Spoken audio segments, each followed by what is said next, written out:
Hello, my name's Mick Fealty, and I'm joined this evening by my old friend and mentor, R.G. Gregory. This is one of a series of occasional conversations that we've been having, some of them more or less formal.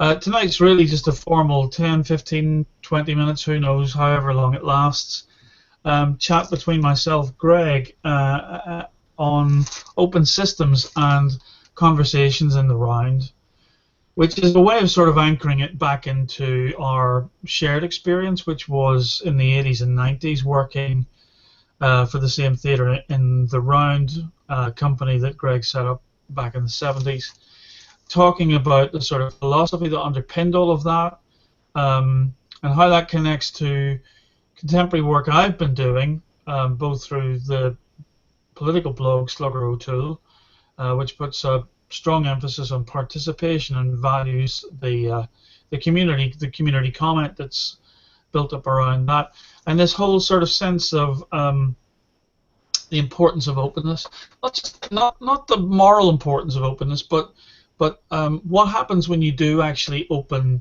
processes up and invite people to fill it with content that you haven't anticipated.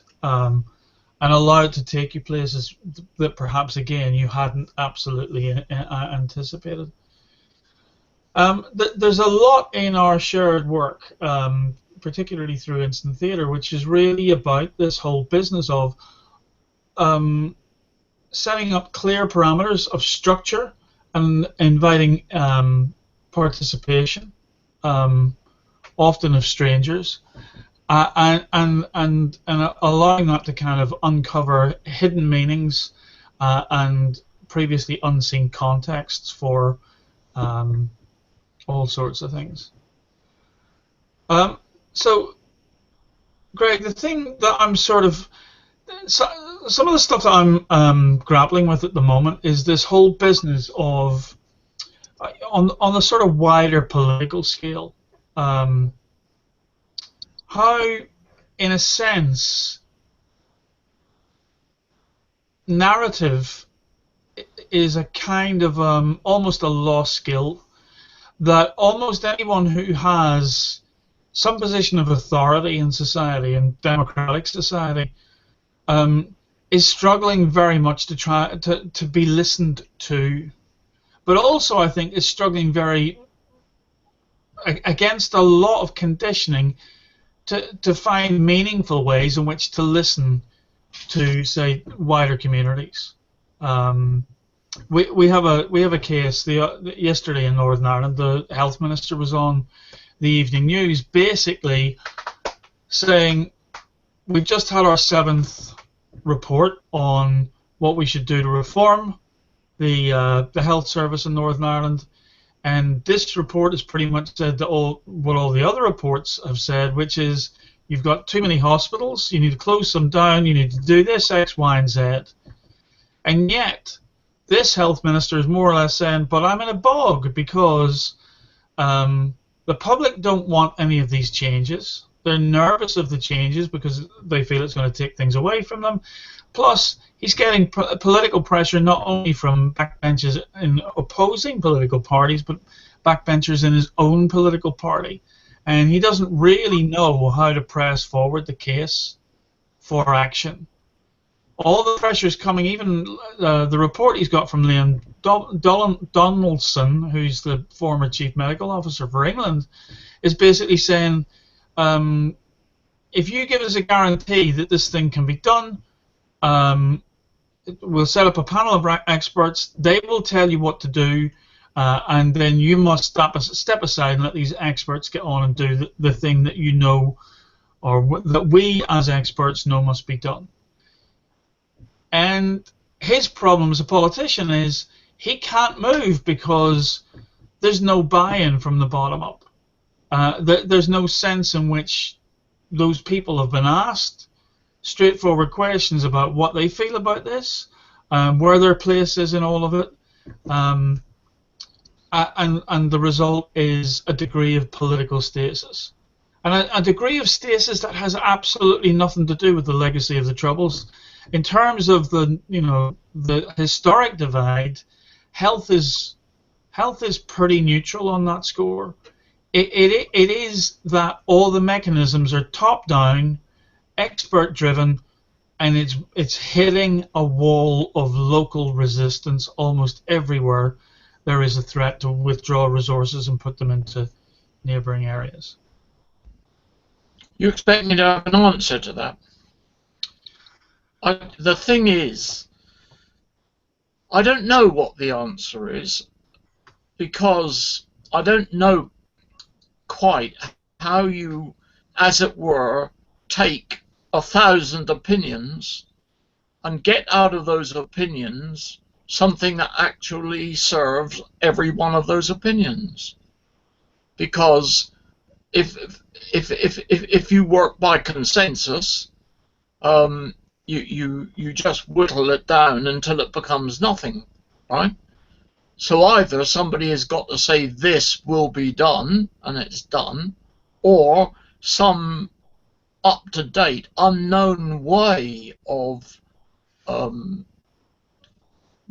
creating a system that actually satisfies this demand from the edges, or from the, you know, and in a way that people will accept that not all of their particular view is going to be necessarily accepted, but somehow the spirit of what they're saying is included in the solution.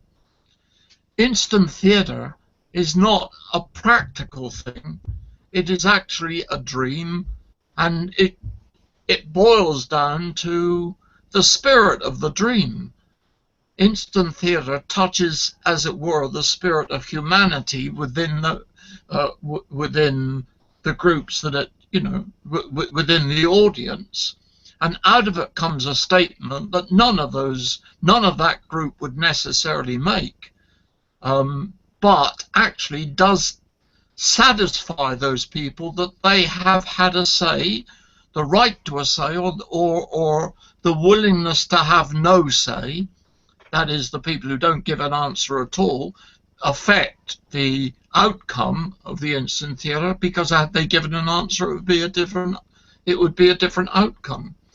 So there has to be a willingness within the audience, as it were, the people, the people who are giving the material for the decision making, that something is going to come out of it which is not going to satisfy all their surface prejudices or their surface sense of things, but actually that they do share, that their voice has been heard in the making of the solution. And we have a politics. I mean, democracy is, we keep on as though that's the end goal, but actually there are two kinds of democracy, as I think I've often said.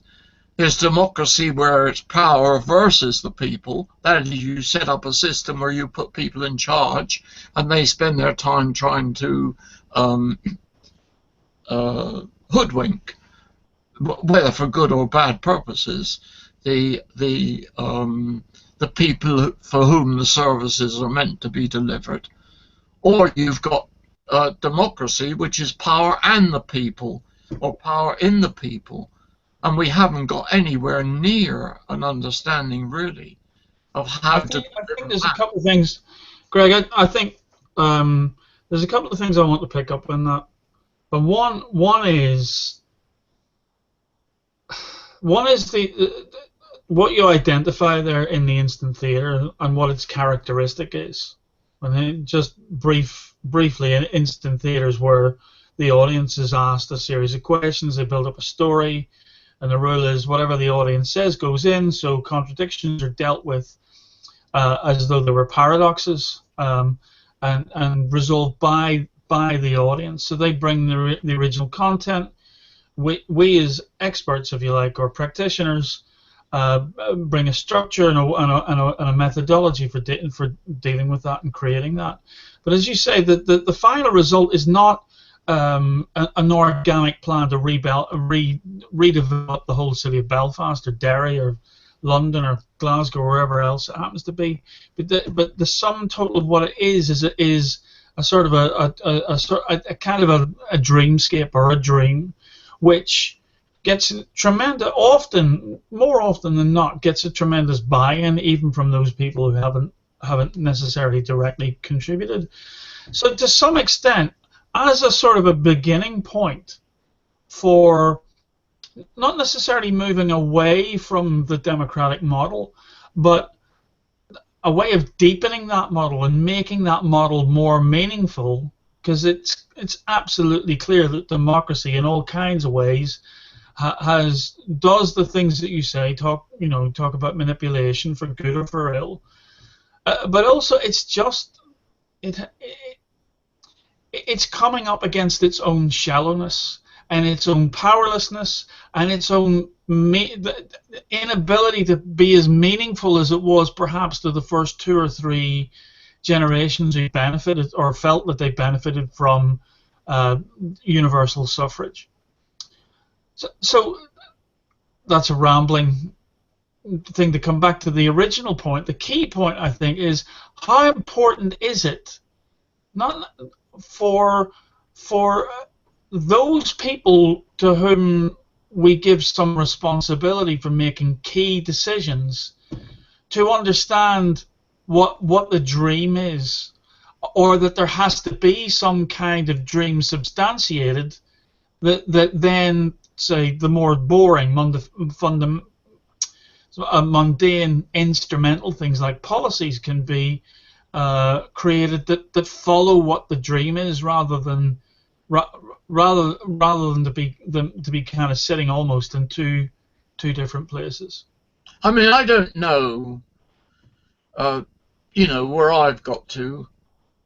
That link between the dream and the reality, in inverted commas, that step is the most difficult step. But when we vote for people, when we vote and put these people in response, in that, though we vote for those people, I mean, in a sense, out of the spirit of the dream that we have about what society should be. And if those people then get into that position, right, and do not interpret that dream in any way, but actually get caught up in the mechanisms of power, the mechanisms within the building or within the institution that's grown up as the place in which decisions must be taken, if that dream gets lost, as it has been lost, is being lost, then the decision making cannot work to the benefit of the institution, the body, the country, the people who make it up. And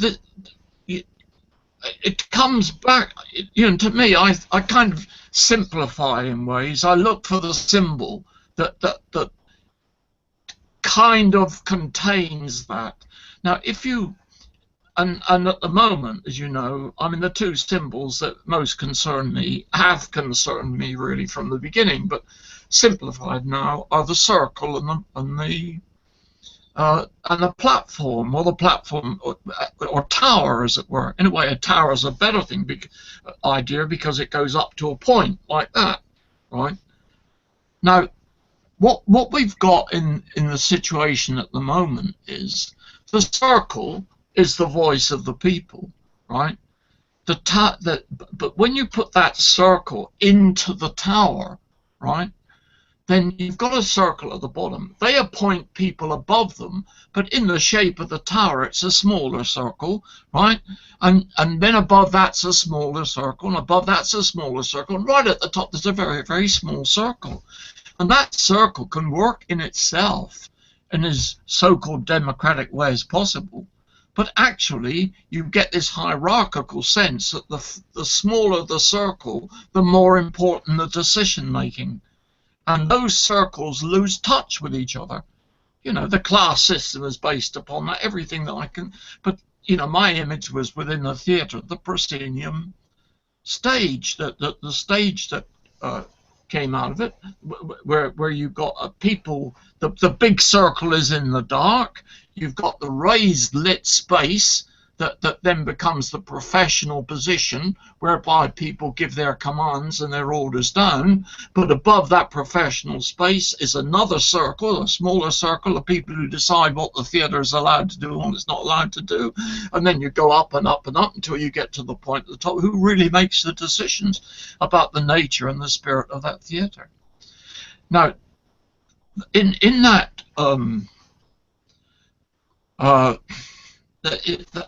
that's you've got that thing. I think what we're heading for in quite a lot of articles now. There's an article in the Guardian, no, in the Observer, was it Guardian? I read it, talking about we've lost the sense of equality. The inequality actually destroys the functions of what it is to be a working society. Yeah. And if you then go to the circle, instead of putting the circle in the platform, you have to devise a way of putting the platform in the circle, right? Then you go to a situation, you've got your circle, which is the collective idea, the thing we're trying to build, the making of a dream. And in that audience around it if there are 300 people in the audience, there are 300 platforms, because we all do have our own platform. We all do have that space. But in being round in the circle absorbs the platform. And that platform, when it puts its view in, the view from one side of that circle is no better than, no worse than the circle, the platform on the other side. And the contributions of each individual platform into the collective dream, right?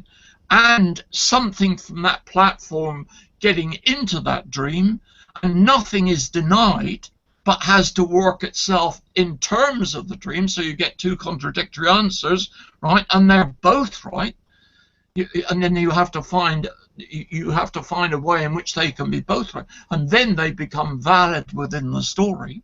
When you build that story up, what you get is a group dream. What you get is a collective dream.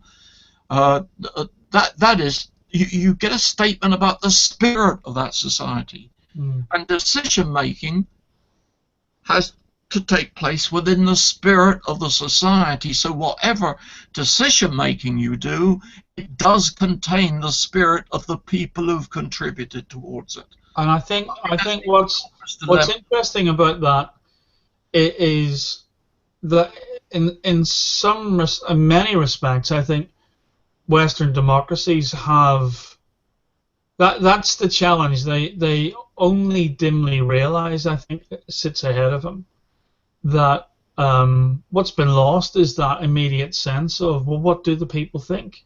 What do they? The Labour Party classically was set up to represent a certain kind of class interest, and it felt most comfortable when it was doing that.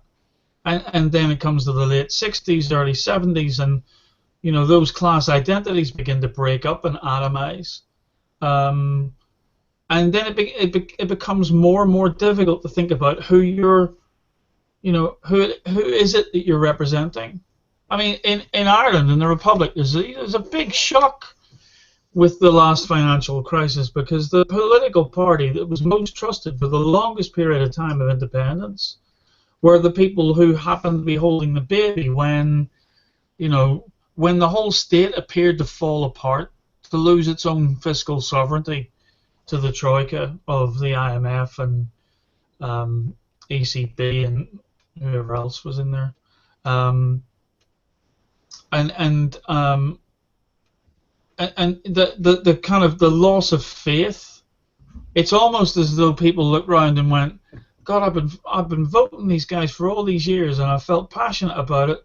Now they've just driven the whole thing onto the rocks, and what was that about, and where does that leave us, and where do we kind of move on to? And it's almost as though it's a shattering of an old dream, and which was brought about through traditional tools like newspapers and literature and essays and plays and and latterly films and documentaries and all the rest of it. And that mainframe is kind of left us now, where building a new narrative, building a new dream, if you like, is very problematic because everything shatters into fragments on the internet, which is becoming very, very quickly becoming, the primary means through which people organize their lives. But it seems to me that if there's some value in this shared experience that we've got about creating momentary dreams, if you like, very instantaneous dreams within an hour's process with a whole range of different kinds of people, from youngsters to very old pensioners, that it is this reestablishment of some kind of dream through which people can then begin to decipher and understand what their place in society, or their own local communities, I mean, actually is. Houses of Parliament, you just only got to look at the form of the Houses of Parliament to understand the kind of argument you get within it, because you've got the two blocks, right, with an adjudicator, as it were, or the controller, the speaker sitting up the top, but that form is made to go for each other. Yeah. And it's not, in a way, it's not so much faith as trust, because we've got many faiths, but they don't trust each other, right? To get at the trust within the faith, right, against another faith is very difficult. There's got to be somewhere a trust that the spirit is in the trust, that the trust is that we will arrive at a working model that actually keeps the spirit of the dream of the people. Right. And how you do that, I don't know, because very often in that situation you get the feeling that the worst enemy of the people is the people. Right? We don't, because none of us know how to work that system. It's a whole new learning. It's a whole new chaos has got to be gone through, and systems like the one that we've got in, which my argument really starts in Mesopotamia, way back. We've had this system for thousands of years in which the masculine principle has dominated the feminine principle, that striving has dominated the sharing, and the pushing forward, the phallic thrust. I mean, you can see it like that, if you like. But the sense of the world of the world of the goddess, right, is the world where we all accept that we come from the same source, the mother. That's the feminine principle. And we've turned it into, right, the masculine principle is we've got to go beyond that. We've got to go beyond that. We've got to go beyond that. And we thrust out. So you get the striving to be different, to be on top of, all those images. They're all absolutely tied up in the mess that we are making, right? And democracy, in its way, is a kind of hidden dictatorship. That's what it becomes, right? Dictatorship's easy to cry down because you've got the bloke who sits at the top.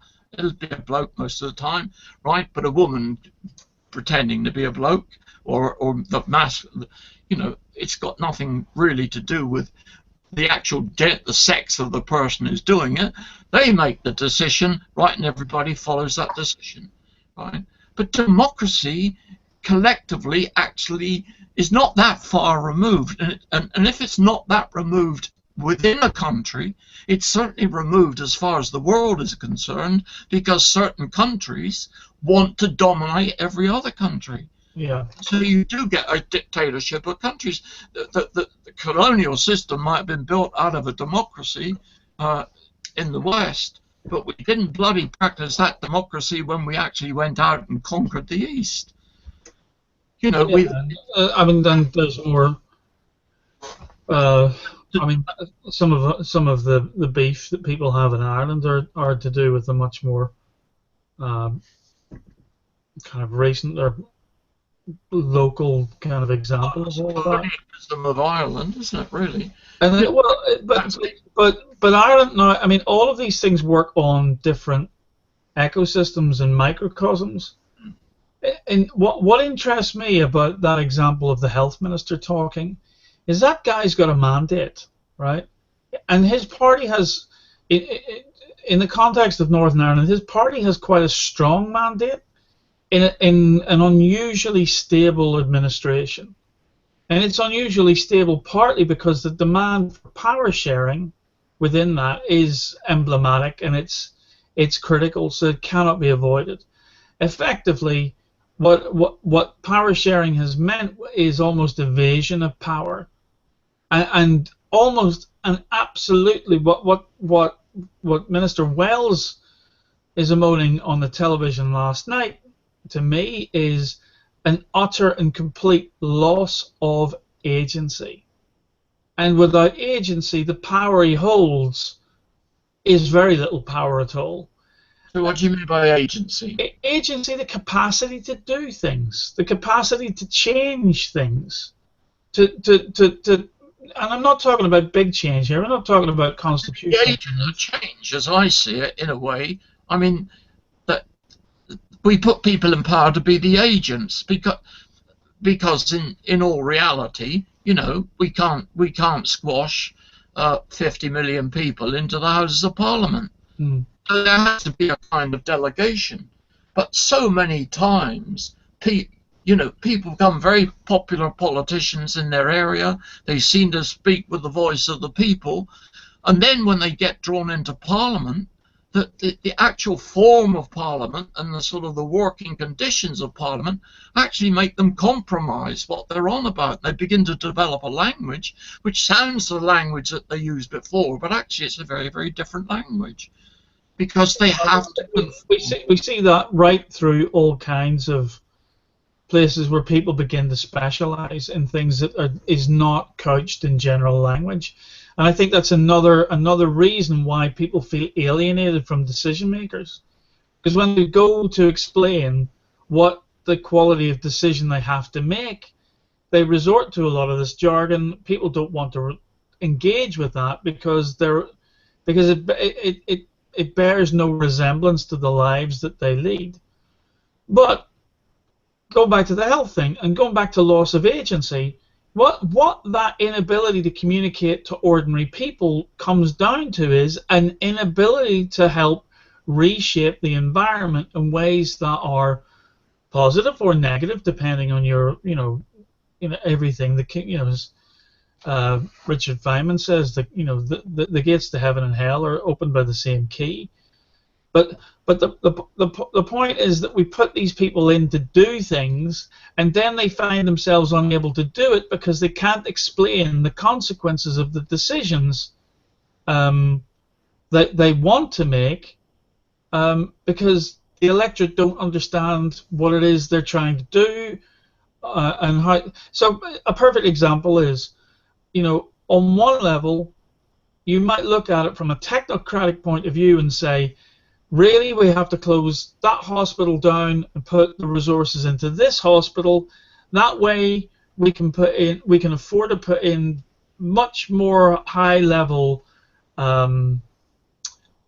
equipment, so that we can save more people and allow people to live for a longer time. But there's another thing beyond that. Local people look at that in there's two exemplary ways they might look at that. One is, I could die on the road to that other hospital because it's not near where I am. They might even say, well, I'm going to die anyway, and if I'm going to go in the hospital, I want to go somewhere where I'm a lot closer to my family and friends and my locality and where I am. But there's also this other thing, which is, certainly in rural areas where public sector work is scarce, because capital cities, whether they're sub-capitals like Belfast or big capitals like London or Dublin, they tend to have the bulk of public sector employment opportunities. So if you close that hospital down, that smaller, less efficient hospital down, people lose job opportunities. Their kids don't get the chance to move in and live close to them and all the rest of it. Even if it means that it's going to push up the mortality rate, which is the thing that the technocrat sees, it becomes a less meaningful institution for the people who live in that locality. And none of that is really, none of it is really factored in. No, it's as though there are two storytellers, and one's down at the bottom and the other one's at the top, and they're not really meeting in the middle. Never mind connecting sufficiently well to create but a group dream that allows for change and agency. Yeah, but the whole of the big argument about global warming, right, is we're using too much oil, we're using too much petrol, and so on, right? Or if you may get a technocratically better service when hospitals are linked, are you got one big hospital that everybody comes to, Yeah. but actually the amount of petrol that you're using up to do that, particularly in rural areas, or where I live, right, in Market Drayton here, you've got a 20-minute journey by car in order to be seen. You've got your local doctor, but anything beyond that, you've got to go 15, 20 miles, right? Yeah. And those journeys add up, and then the whole economy is sort of bound up in oil, right? Now it's getting cheaper, people use more of it, and we add to the coming of the end, because we're creating, we're using up the resources, and we're warming up the planet. There's this thing about plastic in the oceans, right? Okay, plastic bags are used more because the shops are bigger. You go and sort of use plastic bags to get your goods home, right? And then those plastic bags get thrown away, put in the system. I mean, the oceans are being polluted by tons and tons and tons of plastic bags ripped up. We've got it. We can't get the balance between. But to bring it back to this whole idea of dreaming and group dreaming, and finding meaningful ways to connect those bigger issues with the smaller, more local issues, this global thing that people talk about, that's the struggle. But I didn't. Well, I haven't seen the whole thing yet, but Natalie Bennett, I think who's the Green MP down in Brighton and Hove, was on with Andrew Neil on Sunday, and she was asked about her own party's policy, the Green Party's policy, which has been party policy since 1990. She was asked to explain how the basic income policy works, and she did, but she struggled over it. And Andrew Neil called her on a couple of things, but Andrew Neil also made some mistakes in terms of how he couched the possibilities of it. He was kind of saying, well, it'll never work because of X, Y, and Z. And the truth is that new policy initiatives like that are likely to fail, not because they're unrealistic, but because we have a machine that works in a certain kind of way, and that changing one element of it then kind of has a chaos effect through the rest of the machine. So and there is something in this problem of us having such a complex machine to deliver public goods like the health service, which is absolutely vast and does hugely vital work. How you simplify that, how you take it down to such basic elements that people can not just understand what the technocrats have decided, handing down the story, but how the tower, if you like, or the platform as you've described it, gets itself back into that circle. Because it's that gap between the two, I think, that's creating this kind of meaninglessness that's gripping. It has to work. I mean, the thing is, I think we are in great danger as a race. Right? As soon as we begin to face problems that we can't solve, and then impose upon that a solution that doesn't work, then it's got out of our hands. And the thing is that in all the systems that we have in the world for sort of allowing us to live here, there are always a few people in power who can actually deny that possibility happening and don't necessarily speak of it openly, but make sure that their view goes, and it's a view to sort them. I think, I mean, I fear not that that's what it will come to. Well, I think there are three. I think I've said this before. There seem to be three paths. We become machines. The machines take us over. People are talking about getting feelings into machines and things like that. Yeah. We've got the fact that we got the possibility we will destroy ourselves because the problems that we face are we can't find that kind of solution that enables us to go on. We come up against a dead wall and a whole series of dangerous things occur that we can't control. The third way is what I call the frail bridge. We're heading for an abyss, but we have to construct this, what I call the frail bridge. It has to be like some of these bridges in the you know, in South America and things, these very frail rope bridges that inch their way out across, somehow across the abyss into a territory that we don't have a paradigm for at the moment. Yeah. That we don't have a solution for.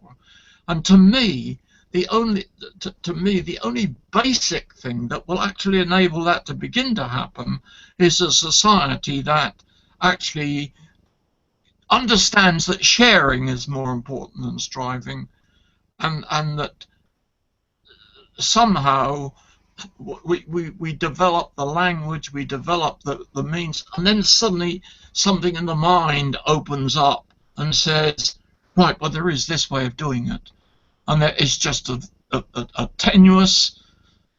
I mean, let me go off. When I was a kid, I lived in a house where there was a great plot of land next door that had been the next door house, but it had all fallen down, and the garden was full of bricks and rubble and, you know, stuff you couldn't grow anything in. And then there was one plum tree in that thing. The plums on that plum tree died off, and the stones fell in amongst the rubble, right? Totally,